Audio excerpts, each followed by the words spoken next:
2. Ambassador Shock. From Galactic Council. We have received your assessment of the Council client race humanity, regarding their request for Council status and if they are ready for such a responsibility, and are quite taken aback by your conclusions. When we gave you this task, before you left for Human Alliance space, you seemed predetermined in what you would find there. We made contact with those sickly apes a mere 54 Earth years ago, and they had barely spread to their third star system. When we gave them the paltry 28 systems surrounding their homeworld, only 2 of which actually contain garden worlds, they rejoiced like a Biljik receiving a treat from its master. Now they claim to match the industrial capabilities of the Elomi, who hold 5 times the number of worlds they do. I tell you, they're merely puffing up, trying to look big and scary, and con us out of something valuable. I will go to human space, spend the required 0.7 Earth years, talking to the fewest number of humans possible and quickly come back to civilization. We request you do not antagonistically speak of humanity's weak immune system and genetic ancestry while in the company of Representative Andrew Moore. The representative had, to put it lightly, a few things to say when you left. You can imagine our surprise, therefore, when we received a report from you requesting the Alliance is given a council seat immediately. Your labeling the human race as clinically insane in your report also draws confusion. Apparently, you desire we give them a seat because of this insanity, rather than in spite of it. We look forward to a message from you, explaining this dramatic change of heart. 2. Galactic Council. From Ambassador Shock. Counselors.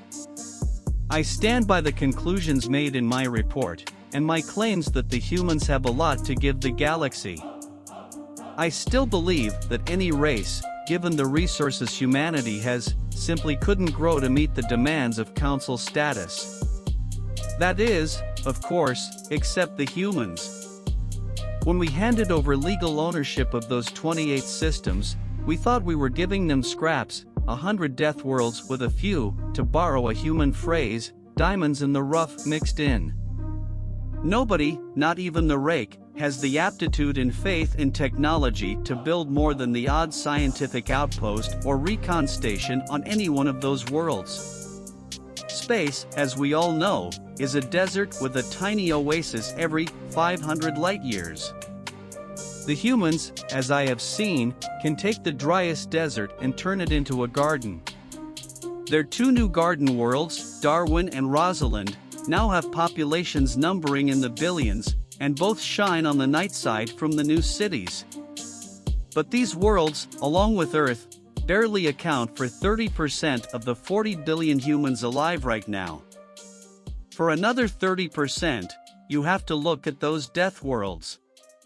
Where we would turn tail and look for a friendlier planet, the humans would land and build. High pressure, low pressure, boiling hot, freezing cold, any atmosphere composition or no atmo at all, the humans would set up colonies, houses, factories, schools. Yes, they raised their offspring in these environments, and live there, even thrive. Entire families could die at any moment from equipment failure, but they're not concerned, because their equipment never fails. I can attest to this. On my visit to a planet that receives far too much solar radiation than it should, they call the planet Chernobyl. Apparently, the humans who named it that had a good sense of humor. I came across a young human bond pair who decided to visit the colony for a ritual referred to as a honeymoon. I asked them what convinced them to so willingly come to such a death trap, and they responded, "We heard the nightlife here was great, good food too." They were visiting a world no other species in the galaxy would even touch, for the dancing and cuisine. To show such technical skill, not to mention such unconscious bravery, is unique. What has really stunned me was the locations of the remaining 35%, with the last 5% living on the worlds of other races. The majority of the human race is spaceborne.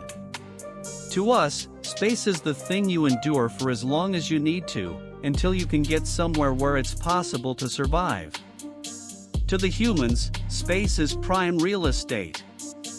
In almost every system, massive yards, spanning tens of kilometers long, disassemble asteroids and melts down the metal into ships and space stations.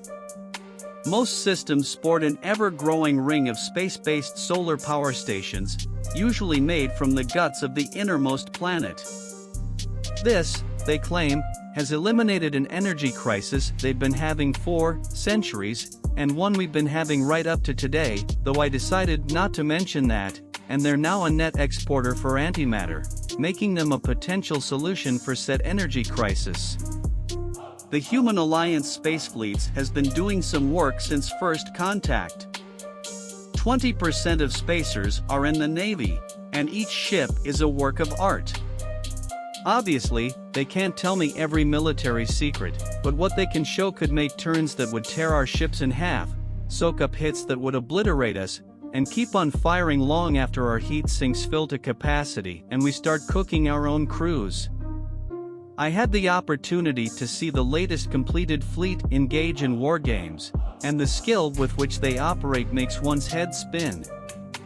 I have spent 60 Earth years in the Navy during my long life, and the doctrine they applied in that one little exercise put to shame every little trick I had ever pulled. The humans have apparently been irritated by Drachnus pirates, and a campaign to drive said pirates out of human space has been very successful. The fact that it has been so successful as to not oblige them to ask the Council for aid speaks to their abilities. Make no mistake, their possible contributions to the Council peacekeeping forces alone would make the Council seat worth it. But, if you want to really see what they can do out in the void, look up their space stations. The largest object we ever assembled in space was a 1 to 2 kilometer dreadnought minus the engines, built to serve as an orbital defense platform. It was cramped, and the crew was always terrified of life support finally giving out after running non-stop for so long.